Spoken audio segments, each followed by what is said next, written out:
ഡൽഹി മുഖ്യമന്ത്രിയായി രേഖാ ഗുപ്ത അല്പസമയത്തിനകം സത്യപ്രതിജ്ഞ ചെയ്ത് അധികാരമേൽക്കും. വനിതകൾക്ക് 2500 രൂപ അടക്കം തെരഞ്ഞെടുപ്പ് വാഗ്ദാനങ്ങൾ ഉടൻ നടപ്പാക്കുമെന്നും ശീഷ് മഹലിൽ താമസിക്കില്ല എന്നുമാണ് രേഖാ ഗുപ്തയുടെ പ്രതികരണം.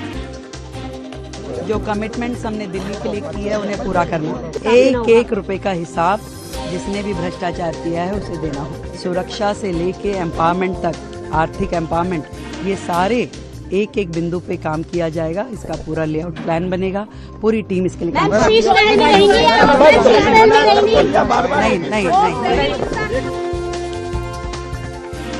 6 മന്ത്രിമാരും സത്യപ്രതിജ്ഞ ചെയ്യും. പർവേഷ് സാഹിബ് സിംഗ് വർമ്മയ്ക്ക് ഉപമുഖ്യമന്ത്രി പദം ലഭിക്കും. വിജേന്ദ്ര ഗുപ്ത സ്പീക്കറാക്കും. ആഘോഷ പൊലിമലയാണ് സത്യപ്രതിജ്ഞ ചടങ്ങ് നടക്കുന്ന രാംലീല മൈതാനം.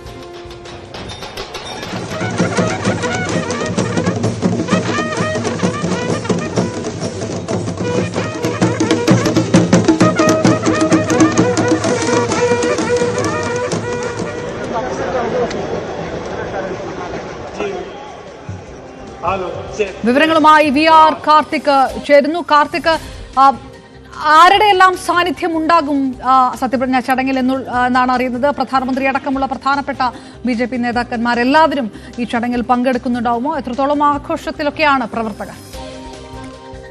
രാംലീല മൈതാനിയിൽ സത്യപ്രതിജ്ഞാ ചടങ്ങിനുള്ള എല്ലാ ഒരുക്കങ്ങളും പൂർത്തിയായി കഴിഞ്ഞിരിക്കുന്നു. നമുക്ക് ദൃശ്യങ്ങളിൽ കാണാം, BJP ഭരിക്കുന്ന സംസ്ഥാനങ്ങളിലെ മുഖ്യമന്ത്രിമാരടക്കം ഈ വേദിയിൽ ഉണ്ട് എന്നതാണ് ഏറ്റവും ശ്രദ്ധേയം.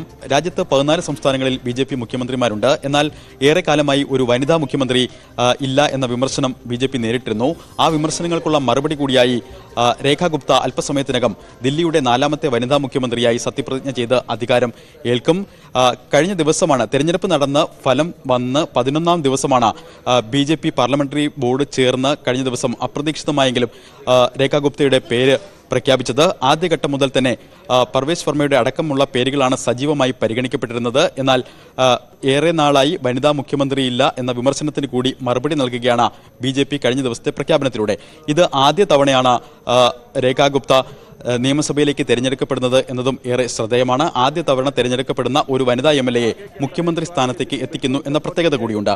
മറ്റു പല ഘടകങ്ങളും രേഖാ ഗുപ്തയ്ക്ക് അനുകൂലമായി വന്നു. അതിൽ പ്രധാനം ബാനിയൻ എന്ന സമുദായത്തിൽ നിന്നുള്ള പ്രതിനിധിയാണ് രേഖാ ഗുപ്ത. അത് തന്നെയാണ് ഏറ്റവും നിർണായകമായ ഘടകമായതും.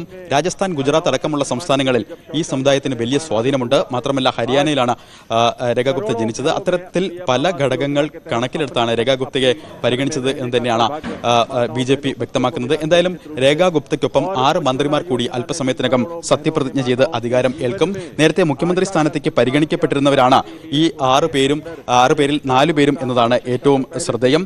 പർവേഷ് വർമ്മ, അതോടൊപ്പം തന്നെ സിർസ, രവീന്ദ്ര രാജ്, കപിൽ മിശ്ര, ആശിഷ് സിംഗ്, പങ്കജ് സിംഗ് എന്നിവരുടെ സത്യപ്രതിജ്ഞാ ചടങ്ങുകളും ഇന്ന് തന്നെ നടക്കും. 6 ക്യാബിനറ്റ് മന്ത്രിമാരുടെ കാര്യത്തിലാണ് ഇന്ന് വിജ്ഞാപനം പുറത്തിറങ്ങിയിട്ടുള്ളത്. കൂടുതൽ മന്ത്രിമാരുണ്ടാകുമോ എന്നടക്കമുള്ള കാര്യങ്ങളിൽ വ്യക്തത വരേണ്ടതുണ്ട്. നേരത്തെ ന്യൂഡൽഹി മണ്ഡലത്തിൽ സാക്ഷാൽ അരവിന്ദ് കെജ്രിവാളിനെ പരാജയപ്പെടുത്തിയ പർവേഷ് വർമ്മയ്ക്ക് ഉപമുഖ്യമന്ത്രി പദം ലഭിക്കും എന്നാണ് ലഭ്യമാകുന്ന സൂചനകൾ. ഏതായാലും സത്യപ്രതിജ്ഞാ ചടങ്ങിന് ശേഷം മുഖ്യമന്ത്രിയായിരിക്കും വകുപ്പ് വിഭജനം അടക്കമുള്ള കാര്യങ്ങളിൽ തീരുമാനമെടുക്കുകയും അത് സംബന്ധിച്ച് ഉത്തരവിറക്കുകയും ചെയ്യുക. എന്തായാലും സത്യപ്രതിജ്ഞാ ചടങ്ങ് ആഘോഷമാക്കുകയാണ് BJP. 27 വർഷത്തിന് ശേഷമാണ് 70-ൽ 48 സീറ്റുകൾ നേടി വലിയ വിജയത്തോടുകൂടി BJP ദില്ലിയിൽ ഭരണം തിരിച്ചുപിടിക്കുന്നത്. ആ വിജയം അക്ഷരാർത്ഥത്തിൽ ആഘോഷമാക്കുകയാണ് BJP. രാംലീല മൈതാനി ഇതിനോടകം തന്നെ നിയുക്ത മുഖ്യമന്ത്രി രേഖാ ഗുപ്ത അടക്കമുള്ളവർ എത്തിയിട്ടുണ്ട്. നമുക്ക് ദൃശ്യങ്ങളിൽ കാണാം. മറ്റ് സംസ്ഥാനങ്ങളിൽ നിന്നുള്ള മുഖ്യമന്ത്രിമാർ മഹാരാഷ്ട്ര മുഖ്യമന്ത്രി ദേവേന്ദ്ര ഫട്നാവിസ്, ഉപമുഖ്യമന്ത്രി ഏക്നാഥ് ഷിൻഡെ, അതോടൊപ്പം തന്നെ രാജസ്ഥാൻ മുഖ്യമന്ത്രി, മഹാരാഷ്ട്ര മന്ത്രിമാർ അടക്കമുള്ളവരെ നമുക്ക് ഇപ്പോൾ ദൃശ്യങ്ങളിൽ കാണാം. സത്യപ്രതിജ്ഞാ ചടങ്ങിന് ശേഷം തന്നെ ആദ്യ ക്യാബിനറ്റ് യോഗവും ചേരും എന്നും ഡൽഹിയിൽ നിന്ന് റിപ്പോർട്ടുകളുണ്ട്. നേരത്തെ തന്നെ ഈ സത്യപ്രതിജ്ഞാ ചടങ്ങിലേക്ക് പുറപ്പെടുന്നതിന് മുൻപ് രേഖാ ഗുപ്ത നടത്തിയ പ്രതികരണവും ഏറ്റവും നിർണായകമാണ്. BJP തെരഞ്ഞെടുപ്പ് പ്രചരണത്തിൽ മുന്നോട്ട് വച്ച എല്ലാ വാഗ്ദാനങ്ങളും നടപ്പാക്കും എന്നാണ് രേഖാ ഗുപ്തയുടെ പ്രതികരണം. അതിൽ ഏറ്റവും പ്രധാനം സ്ത്രീകൾക്ക് മാസം 2500 രൂപ എന്ന വാഗ്ദാനം. ആ വാഗ്ദാനം മാർച്ച് 8-ന് തന്നെ നടപ്പാക്കുമെന്നൊരു സുപ്രധാന പ്രഖ്യാപനമാണ് രേഖാ ഗുപ്ത നടത്തിയത്. ആദ്യ ഗഡു 2500 രൂപയുടെ ആദ്യ ഗഡു മാർച്ച് 8-ഓടുകൂടി എല്ലാവർക്കും ലഭ്യമാകും എന്നാണ് രേഖാ ഗുപ്ത അറിയിച്ചതും. മറ്റൊരു പ്രധാനപ്പെട്ട കാര്യം, ഈ ഡൽഹി തെരഞ്ഞെടുപ്പ് പ്രചരണ സമയത്ത് ഏറ്റവും കൂടുതൽ ചർച്ച ചെയ്യപ്പെട്ടതാണ് അരവിന്ദ് കെജ്രിവാളിന്റെ വസതി 38 കോടി ചെലവിട്ട് മോടി പിടിപ്പിച്ചതുമായി ബന്ധപ്പെട്ട ബന്ധപ്പെട്ട വിവാദങ്ങൾ. ഇത്തരത്തിൽ രാംലീല മൈതാനത്തേക്ക് സത്യപ്രതിജ്ഞയ്ക്ക് പുറപ്പെടും മുൻപ് മാധ്യമപ്രവർത്തകരുടെ ചോദ്യത്തിന് നൽകിയ ഒരു മറുപടി, ഷീഷ് മഹലിൽ താങ്കൾ താമസിക്കുമോ എന്നായിരുന്നു രേഖാ ഗുപ്തയോട് ചോദിച്ചത്. എന്നാൽ ഷീഷ് മഹലിലേക്ക് താനില്ല എന്നൊരു പ്രതികരണം കൂടി രേഖാ ഗുപ്ത നടത്തിയിരിക്കുന്നു എന്നതാണ് ഏറ്റവും ശ്രദ്ധേയം. ദില്ലിയിലെ സുരക്ഷാ കാര്യങ്ങൾക്കടക്കം മുൻഗണന നൽകിക്കൊണ്ടുള്ള ഒരു ഭരണമാവും കാഴ്ചവെക്കുക. സാധാരണക്കാരിയായ തന്നെ തെരഞ്ഞെടുത്ത പ്രധാനമന്ത്രിക്ക് നന്ദി പറയുന്നുവെന്നും BJPയുടെ ദില്ലി ഭരണത്തിൽ ഒരു സുവർണ കാലഘട്ടമാണ് ഇനി വരാൻ പോകുന്നത് എന്നുമാണ് രേഖാ ഗുപ്തയുടെ പ്രതികരണം. ഇത്തരത്തിൽ വലിയ പ്രതീക്ഷകൾ നൽകിക്കൊണ്ടാണ് രേഖാ ഗുപ്തയുടെ നേതൃത്വത്തിലുള്ള സർക്കാർ അധികാരത്തിലേറുന്നത് എന്നതും ഏറെ ശ്രദ്ധേയമാണ്. എന്തായാലും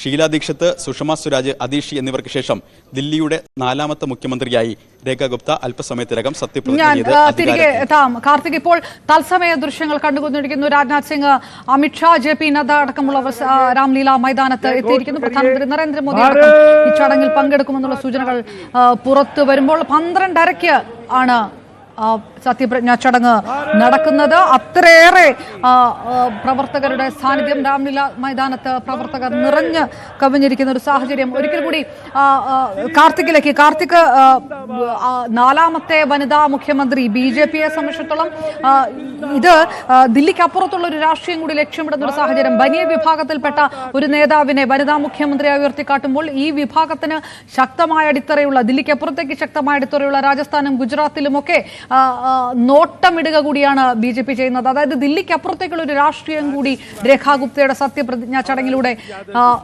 വ്യക്തമാക്കുകയാണോ BJP? തീർച്ചയായിട്ടും അങ്ങനെ തന്നെ വേണം ഈ തീരുമാനത്തെ കാണാൻ. കാരണം രാജസ്ഥാനിലും ഗുജറാത്തിലും നേരത്തെ തന്നെ വനിതാ മുഖ്യമന്ത്രിമാരുണ്ടായിരുന്ന സംസ്ഥാനമാണ്. ഇപ്പോൾ BJP ഭരിക്കുന്ന സംസ്ഥാനങ്ങളിൽ 2ഇടത്ത് മാത്രമാണ് ഉപമുഖ്യമന്ത്രിമാരായി വനിതകൾ ഉള്ളത്. അതുകൂടി ഈ തീരുമാനം ഏറെ പ്രസക്തമാക്കുന്നു എന്നതാണ് ഏറ്റവും ശ്രദ്ധേയം. രേഖാ ഗുപ്ത 92-ൽ മാത്രം BJPയിലേക്ക് എത്തുകയും ABVPയിലൂടെ സജീവ രാഷ്ട്രീയത്തിലേക്ക് കടന്നു വരികയും ചെയ്തു. പിന്നീട് 3 തവണ കൗൺസിലറായി തിരഞ്ഞെടുക്കപ്പെട്ടു. എന്നാൽ കാര്യമായ നിയമസഭ അടക്കം ഉള്ള പാർലമെന്ററി പ്രവർത്തനങ്ങളിൽ കാര്യമായ മുൻപരിചയം ഉണ്ടായിരുന്നില്ല. അതുകൊണ്ട് തന്നെ ആദ്യഘട്ടം മുതൽ തന്നെ പേരുകൾ ചർച്ച ചെയ്യപ്പെട്ടിരുന്നുവെങ്കിലും സജീവമായി രേഖാ ഗുപ്തയുടെ പേര് ചർച്ചയിലേക്ക് വന്നില്ല എന്നതും ഏറെ ശ്രദ്ധേയമാണ്. എന്നാൽ അപ്രതീക്ഷിതമായാണ് ഇത്തരത്തിലൊരു തീരുമാനം എത്തുന്നത്.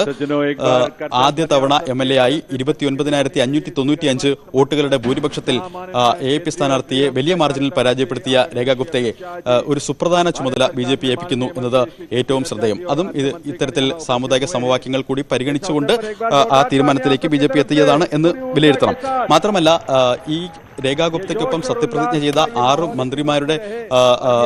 മന്ത്രിമാരെ കൂടി പരിശോധിക്കുമ്പോൾ എല്ലാ സാമുദായിക സമവാക്യങ്ങളും കണക്കിലെടുത്തുകൊണ്ടുള്ള ഒരു വീതംവയ്പ്പാണ് നടന്നിരിക്കുന്നത് എന്ന് വ്യക്തമാണ്. കാരണം ജാട്ട് സമുദായം, അതോടൊപ്പം തന്നെ സിഖ്, പഞ്ചാബി, ദളിത് വിഭാഗങ്ങൾ, അതോടൊപ്പം തന്നെ പൂർവാഞ്ജലി, ഇത്തരത്തിൽ വിവിധ സാമുദായിക സമവാക്യങ്ങൾ പരിഗണിച്ചുകൊണ്ടാണ് ഈ തീരുമാനത്തിലേക്ക് BJP എത്തിച്ചേർന്നത് എന്ന് വിലയിരുത്തണം. കാരണം BJPയുടെ ജാട്ട് മുഖം പർവേസ് ശർമ്മ കെജ്രിവാളിനെ തോൽപ്പിച്ചു. അതോടൊപ്പം തന്നെ മുൻ മുഖ്യമന്ത്രിയുടെ മകൻ, മുൻ MP, വെസ്റ്റ് ഡൽഹിയെ ഏറെക്കാലം പ്രതിനിധീകരിച്ചു. ഇത്തരത്തിൽ പർവേസ് ശർമ്മയെ മന്ത്രിസഭയിലേക്ക് എടുത്തിരിക്കുന്നു.